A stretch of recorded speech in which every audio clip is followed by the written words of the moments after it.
അപ്പോൾ നമ്മുടെ ഇന്നത്തെ പലഞ്ഞിൽ മോമോസിന് വേണ്ടിയിട്ട് നമുക്ക് 1 കപ്പ് മൈദ, ആവശ്യത്തിന് ഉപ്പ്, 1/4 കപ്പ് വെള്ളം ഒഴിച്ച് 1/4 കപ്പ് വെള്ളം ഇവ ഒഴിച്ച് നമുക്കിത് മിക്സ് ചെയ്യാം, കുഴച്ചെടുക്കാം. നമ്മളിത് കുഴച്ചെടുത്ത് വെച്ചിട്ടുണ്ട്. നമുക്കിതൊരു 30 മിനിറ്റ് മൂടി വെക്കാം.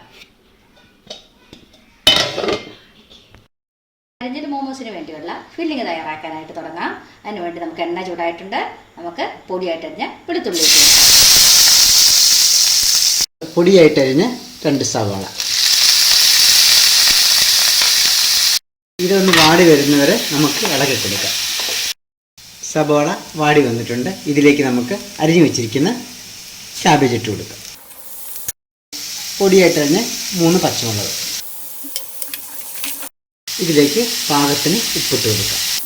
ഇപ്പം നമ്മുടെ സവാളയും പച്ചമുളകും വെളുത്തുള്ളിയും ക്യാബേജും ഒക്കെ നന്നായിട്ട് വാടി വന്നിട്ടുണ്ട്. നമുക്കിതിലേക്ക് നമ്മുടെ പരഞ്ഞിലിട്ട് കൊടുക്കാം.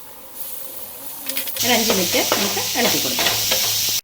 1/4 ടീസ്പൂൺ മഞ്ഞൾപ്പൊടി, ഇതിലേക്ക് 1/2 ടീസ്പൂൺ കുരുമുളക് പൊടി, 1/2 ടീസ്പൂൺ മുളക് പൊടി, ഇതിലേക്ക് 1/4 ടീസ്പൂൺ പെരുംജീരകപ്പൊടി. എല്ലാം റെഡി ആയിട്ടുണ്ട്. നമുക്ക് ഫ്ലെയിം ഓഫ് ചെയ്യാം. ചെറുതായിട്ടൊന്ന് പൊടിച്ചു കൊടുക്കുക. ഇനി ഇതിലേക്ക് പൊടിയായിട്ടരിഞ്ഞ് മല്ലിയില ഇട്ട് മിക്സ് ചെയ്യുക. മാവ് കുഴച്ച് വെച്ചിട്ട് അരമണിക്കൂറായിട്ടുണ്ട്. നമുക്കിത് പൂരിയുടെ വലിപ്പത്തിൽ പരത്തിയെടുക്കാം.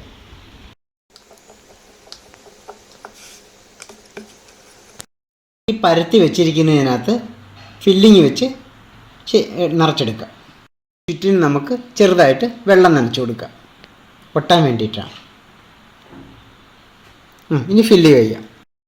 നമ്മൾ ഫില്ല് ചെയ്ത് കഴിഞ്ഞ് ഈ അടിഭാഗം ഒട്ടിക്കുക. ഒട്ടിച്ചിട്ട് ബാക്കി നമ്മൾ പ്രസ് ചെയ്ത് അങ്ങ് പോവുക. അതായത് ചെറുതായിട്ട് ഞൊറിഞ്ഞൂല് പോലെ വരും.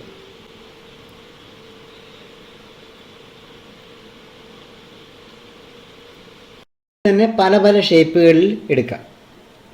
നേരത്തെ നമ്മൾ എടുത്ത വേറൊരു ഷേപ്പ്, ഇതിപ്പോൾ ഇത് കിഴിയുടെ ഷേപ്പ്, അങ്ങനെ നമുക്ക് പല പല ഷേപ്പുകളിൽ എടുക്കാം.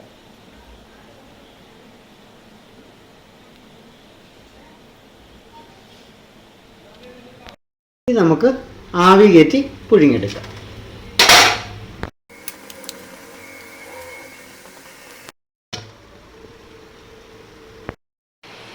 ഏകദേശം 20 മിനിറ്റ് കഴിഞ്ഞിട്ടുണ്ട്. നമുക്ക് ഫ്ലെയിം ഓഫ് ചെയ്ത് തുറന്നു നോക്കാം. എല്ലാം വെന്ത് നല്ല റെഡി ആയിട്ടുണ്ട്. നമുക്കിത് പാത്രത്തിലേക്ക് മാറ്റാം.